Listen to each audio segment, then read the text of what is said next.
नमस्कार साथियों, मैं महेंद्र जाखटिया क्लासेस में आपका स्वागत करता हूं। आज हम राजस्थान अध्ययन की इस वीडियो श्रृंखला में अध्याय 7 लेके आए हैं। कक्षा 6 का जो अध्याय कर रहे हैं हम, इसमें आज का हमारा टॉपिक रहेगा जल संसाधन एवं संरक्षण। राजस्थान के जितने भी जल संसाधन से जुड़े हुए जो भी क्वेश्चन आते हैं वो इस पाठ के माध्यम से हम अध्ययन करेंगे। शुरुआत करते हैं। जल की उपलब्धता के कारण ही पृथ्वी पर जीवन संभव है। जल का उपयोग पेयजल, दैनिक घरेलू कार्य, सिंचाई, उद्योग आदि कार्यों में किया जाता है। जल के समस्त स्रोत जल संसाधन कहलाते हैं। राजस्थान के मुख्य जल स्रोतों में झीलें, नदियां और उन पर बने बांध व नहरें, तालाब, कुएं एवं नलकूप आदि हैं। आइए हम इस अध्याय में राजस्थान के जल संरक्षण और जल संसाधनों के अपवाह तंत्र का विस्तार से अध्ययन करते हैं। अपवाह तंत्र। अपवाह तंत्र किसको कहते हैं? किसी नदी तथा उसकी सहायक नदियों द्वारा निर्मित जल प्रवाह की विशेष व्यवस्था को अपवाह तंत्र या प्रवाह प्रणाली कहते हैं। जहाँ से नदियाँ निकलती हैं और जिस क्षेत्र में बहती है और उसके साथ उसकी सहायक नदियाँ भी उसके साथ जो बहती है उसको उसका अपवाह तंत्र कहते हैं। इस तरफ देखें, ये जो आपका अपवाह तंत्र से संबंधित आपकी डेफिनेशन है, परिभाषा है। किसी नदी या उसकी सहायक नदियों द्वारा निर्मित जल प्रवाह की विशेष व्यवस्था को अपवाह तंत्र या प्रवाह प्रणाली कहते हैं। दो अपवाह क्षेत्रों के मध्य की उच्च भूमि जो वर्षा जल को विभिन्न दिशाओं में विभक्त करती है और प्रवाहित करती है, उसे जल विभाजक रेखा कहते हैं। प्रश्न बन सकता है कि जल विभाजक रेखा किसे कहा जाता है? तो जल विभाजक रेखा उसे कहते हैं जो वर्षा जल को, जहाँ अपवाह तंत्र होते हैं उसके मध्य जो उच्च भूमि होती है उसको, उससे जो दिशाएं निकलती है पानी की, वही उसकी जल विभाजक रेखा है। यानी कि जल का विभाजन करने वाली रेखा जल विभाजक रेखा कहलाती है। तो राजस्थान के अंदर राजस्थान की अरावली पर्वतमाला है, वो राजस्थान की जल विभाजक रेखा का काम करती है। अरावली पर्वतमाला आपकी जो वो राजस्थान की जल विभाजक रेखा के रूप में कही जाती है। और सहायक नदी किसे कहते हैं? वह छोटी नदियाँ जो आगे चलकर किसी बड़ी नदी में मिल जाती है उसे सहायक नदी कहते हैं। अब जो प्रश्न पढ़ने वाले हैं बहुत ही मोस्ट इम्पोर्टेंट प्रश्न है, इसको आप नोट डाउन कर सकते हैं। और अगर आप पहली बार चैनल पर विजिट कर रहे हैं, चैनल को कृपया सब्सक्राइब कर लीजिए, क्योंकि नेक्स्ट जो वीडियो आएगा वो आपको जल्दी उपलब्ध हो जाए इसी वजह से। तो राजस्थान का अपवाह तंत्र वो 3 भागों में बांटा हुआ है। प्रश्न बन सकता है कि राजस्थान के अपवाह तंत्र को कितने भागों में बांटा गया है? तो वो है 3 भागों में। बंगाल की खाड़ी का अपवाह तंत्र, इसके बाद आता है अरब सागर का अपवाह तंत्र और आंतरिक के अपवाह तंत्र। 3 अपवाह तंत्र कौन कौन से हैं? बंगाल की खाड़ी का अपवाह तंत्र, दूसरा है अरब सागर का अपवाह तंत्र, तीसरा है आंतरिक अपवाह तंत्र। बंगाल की खाड़ी का अपवाह तंत्र इस प्रकार से है। अरावली पर्वत से पूर्वी भाग में, अरावली पर्वतमाला है, उसके पूर्वी भाग में बहने वाली जो नदियां हैं जैसे बनास, काली सिंध, पार्वती आदि नदियां चंबल में प्रवाहित होकर, ये जो नदियां हैं ये चंबल की सहायक नदियां कहलाती है। कौन कौन सी? बनास, काली सिंध, पार्वती, चंबल। और ये प्रवाहित होकर ये यमुना नदी में मिल जाती हैं तथा यमुना नदी गंगा नदी में और अंत में गंगा नदी का जल बंगाल की खाड़ी में जाके मिल जाता है। इसी वजह से इसको बंगाल की खाड़ी का अपवाह तंत्र कहते हैं। अगर बात करें अरब सागर का अपवाह तंत्र, तो अरावली पर्वत से पश्चिमी भाग में बहकर अपना जल अरब सागर में ले जाने वाली माही, लूनी, साबरमती लूनी नदी को ही कहते हैं। जब उद्गम स्थल उसका होता है तो उसको साबरमती के नाम से जाते हैं। पश्चिमी बनास और उसकी सहायक नदियों को अरब सागर का अपवाह तंत्र कहते हैं। अरब सागर का अपवाह तंत्र है वो थोड़ा सा ध्यान में रखने वाला है कि माही, लूनी, साबरमती, पश्चिमी बनास ये सभी किस अपवाह तंत्र का भाग है? वो अरब सागर का अपवाह तंत्र। इस तरह से प्रश्न बन सकता है। आंतरिक अपवाह तंत्र कौन सा है? ऐसी नदियाँ जो किसी समुद्र तक ना पहुंचकर आंतरिक यानी अंदर ही, राज्य के अंदर ही विलुप्त हो जाती है, स्थल भाग में ही विलुप्त हो जाए, किसी झील में मिल जाए तो उसे आंतरिक या भूमिगत अपवाह तंत्र कहते हैं। इसे भूमिगत अपवाह तंत्र भी कहा जा सकता है। इसके बाद में आगे पढ़ते हैं। राजस्थान में बहने वाली घग्गर, बाणगंगा, कांतली, साबी, रूपारेल ये सभी लूनी नदी की सहायक नदियां हैं और आंतरिक नदी भी कहलाती हैं। रूपारेल, मेढा आदि नदियां ये आंतरिक अपवाह तंत्र के उदाहरण हैं। प्रश्न बन सकता है कि निम्न में से आंतरिक अपवाह तंत्र का उदाहरण है तो घग्गर, बाणगंगा, कांतली, साबी, रूपारेल, मेढा आदि नदियां वो आंतरिक नदियां हैं। राजस्थान की प्रमुख नदियों की बात करते हैं। चंबल के बारे में। चंबल इस नदी का उद्गम जो मैंने हाईलाइट कर रखा है मध्य प्रदेश में विंध्याचल पर्वत है। यह राजस्थान की सबसे लंबी व एकमात्र बरस पर बहने वाली नदी है। प्रश्न बनेगा कि राजस्थान की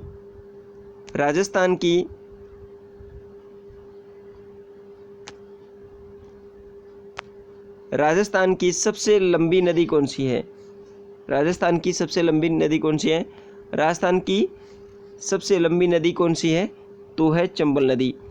और राजस्थान में यह नदी चित्तौड़गढ़ में, राजस्थान में कैसे प्रवेश करती है? राजस्थान में यह नदी चित्तौड़गढ़ में भैंसरोडगढ़ से प्रवेश कर कोटा, बूंदी, सवाई माधोपुर, करौली, धौलपुर जिलों में बहने के बाद उत्तर प्रदेश में यमुना नदी में मिल जाती है। इसकी प्रमुख सहायक नदियाँ बनास, बेडच मोस्ट इम्पोर्टेंट है। इसकी प्रमुख सहायक नदियाँ, चंबल की प्रमुख सहायक नदियाँ कौन कौन सी है? चंबल की प्रमुख सहायक नदियाँ कौन कौन सी है? वो ये है, इसकी सहायक नदियाँ हैं बनास, बेडच, कोठारी, काली सिंध, पार्वती। बनास, बेडच, कोठारी, काली सिंध, पार्वती। राजस्थान का औद्योगिक नगर कोटा इसी नदी के किनारे बसा हुआ है। इसके बाद में बनास की बात करें। बनास नदी राजसमंद जिले में खमनोर की पहाड़ियों से जन्म लेती है। बनास नदी कहाँ से जन्म लेती है? ये राजस्थान की पूर्णतः राजस्थान में बहने वाली एकमात्र नदी है क्योंकि इसका उद्गम स्थल भी राजस्थान में ही है। जबकि चंबल का उद्गम स्थल कहाँ से है? मध्य प्रदेश से। यह राजसमंद, चित्तौड़गढ़, भीलवाड़ा, टोंक जिलों में बहकर सवाई माधोपुर में रामेश्वर के निकट चंबल नदी में मिल जाती है। राजस्थान में ये बनास नदी वो कहाँ पे जाके मिलती है? चंबल से सवाई माधोपुर में, और वो भी रामेश्वर के निकट। यह एक मौसमी नदी है। पूर्णतः राजस्थान में बहने वाली सबसे लंबी नदी। प्रश्न बन सकता है पूर्णतः राजस्थान में बहने वाली एकमात्र नदी है वो है बनास। पूर्णतः राजस्थान में बहने वाली सबसे लंबी नदी तो वह बनास। इसकी लंबाई लगभग 480 किलोमीटर है। प्रश्न बन सकता है कि राजस्थान में बनास नदी की लंबाई कितनी है? तो वह 480 किलोमीटर। टोंक व सवाई माधोपुर नगर बनास नदी के किनारे पर स्थित है। टोंक और सवाई माधोपुर, चंबल नदी पर कोटा और टोंक और सवाई माधोपुर है वो बनास नदी पर बसा हुआ है। बनास की प्रमुख सहायक नदियां हैं। बनास की प्रमुख सहायक नदियां इस प्रकार से हैं: मैनाल, कोठारी, बेडच और खारी। मैनाल, कोठारी, बेडच, खारी ये बनास की सहायक नदियां हैं। बनास खुद किसकी सहायक नदी है? ये चंबल की सहायक नदी है और चंबल नदी की सहायक नदी है मैनाल, कोठारी, बेडच और खारी नदी। इसके बाद में लूनी, अजमेर ज़िले में गोविंदगढ़ के निकट सरस्वती व सागरमती नामक दो धाराओं के मिलने से इस नदी का उद्गम होता है। लूनी नदी का उद्गम स्थल गोगुंदा, अजमेर गोगुंदा के नज़दीक, गोविंदगढ़ के नज़दीक जो सरस्वती व सागरमती नाम दो धाराएं बहती है उससे इस नदी का उद्गम होता है। मैंने पहले भी ऊपर बताया था कि लूनी नदी का जब जहाँ से वो उद्गम होता है तो उसमें उसका नाम होता है सागरमती। उसके बाद में आगे चलकर वो गोविंदगढ़ के पास से लूनी नदी कहलाती है। अजमेर, नागौर, पाली, जोधपुर, बाड़मेर, जालोर जिलों में बहने के बाद यह नदी कच्छ की खाड़ी में मिल जाती है। लूनी नदी है वो कच्छ की खाड़ी में मिलती है, और बनास नदी है वो चंबल नदी में मिलती है, और चंबल नदी जाके बंगाल की खाड़ी में गिरती है, जबकि लूनी नदी है वो कच्छ की खाड़ी में मिल जाती है। बाड़मेर जिले के बालोतरा तक इस नदी का जल मीठा होता है। बाड़मेर के बालोतरा तक इस नदी का जल मीठा होता है, इसके बाद जल खारा हो जाता है। इसकी सहायक नदियों में जोजड़ी, बांडी, जवाई, मिठड़ी, खारी, सुकड़ी, सागी, गुहिया कोई भी एक नदी दे सकते हैं और उससे पूछ सकते हैं कि ये नदी किसकी सहायक नदी है। जैसे जोजड़ी दे दी, बांडी दे दी, जवाई दे दी, मिठड़ी, खारी, सुकड़ी, सागी, गुहिया कोई सी भी दे सकते हैं, और आपको इसमें ध्यान रखना है और आपको नोट डाउन करते जाना है। माही, मध्य प्रदेश में विंध्याचल पर्वत इस नदी का उद्गम स्थल है। माही नदी का उद्गम स्थल कौन सा है? मध्य प्रदेश में विंध्याचल पर्वत। मध्य प्रदेश में विंध्याचल पर्वत है वो माही नदी का, इसलिए माही नदी भी कहाँ से प्रकट हो रही है? मध्य प्रदेश से।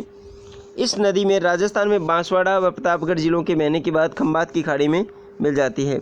लूनी नदी है वो किसकी खाड़ी में मिलती है? कच्छ की खाड़ी में। माही नदी है वो कहाँ मिलती है? खंबात की खाड़ी में। खंबात की खाड़ी में मिलने वाली राजस्थान की एकमात्र नदी है वो माही नदी है। इसकी प्रमुख सहायक नदी सोम और जाखम। सोम और जाखम किसकी सहायक नदियाँ हैं? माही नदी की। बाणगंगा की बात करते हैं। इस नदी का उद्गम जयपुर जिले में अरावली की विराट पहाड़ियों से होता है। इस नदी का पानी भरतपुर में गना पक्षी विहार, जो भरतपुर गना पक्षी विहार है वहाँ पे इसका नमभूमि निर्माण करता है। यानी बाणगंगा का पानी है वो भरतपुर में जो राष्ट्रीय गना पक्षी विहार है उसको पानी उपलब्ध कराता है, इसीलिए इसको अर्जुन की गंगा भी कहा जाता है। घग्गर, इस अंतःप्रवाही नदी का उद्गम हिमाचल प्रदेश में हिमालय पर्वत की शिवालिक श्रेणी से होता है। यानी इसका उद्गम स्थल कहाँ से होता है? हिमालय पर्वत की शिवालिक पहाड़ियों से। उत्तरी राजस्थान में यह नदी हनुमानगढ़ में प्रवेश कर गंगानगर में भूमिगत हो जाती है। सरस्वती नदी का अवशेष मानी जाती है और उसकी सहायक नदी भी मानी जाती है। इसके बाद में राजस्थान उच्चावच और अपवात अंतर आप देख सकते हैं। उत्तर में पंजाब, हरियाणा, कांतली नदी कहाँ से बह रही है? साबी, बाणगंगा नदी, सांभर, खारी नदी, बनास,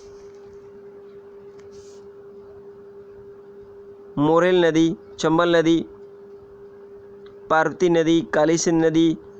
ये मैप आप अच्छी तरह से इसको रीडिंग करना है, क्योंकि मैप हमारे रीडिंग का आधार रहेगा राजस्थान जीके का। सुकड़ी नदी, खारी नदी, बांडी नदी, ये लूनी नदी की सहायक नदियां हैं। सुकड़ी, बांडी, सागी। इसके बाद में जवाई नदी, खारी नदी, बनास नदी, पश्चिमी बनास नदी। समुद्र तल से ऊंचाई आप देख सकते हैं इस मैप के माध्यम से। इसके बाद में आगे चलते हैं। राजस्थान की प्रमुख नदी घाटी परियोजनाएं, ये हम नेक्स्ट वीडियो में पढ़ेंगे। तो आज आपने जो वीडियो देखा है इसको पूरा देख के जाइएगा, क्योंकि कड़ी से कड़ी जुड़ती जाएगी और हम राजस्थान जीके को ऐसे ही कवर करते जाएंगे। आशा करता हूँ ये वीडियो आपको पसंद आ रही होंगे। अगर आपको वीडियो पसंद आए तो इसे लाइक कीजिएगा और चैनल को सब्सक्राइब कीजिएगा और अपने दोस्तों के साथ शेयर भी कीजिएगा। आज की वीडियो में इतना ही। धन्यवाद।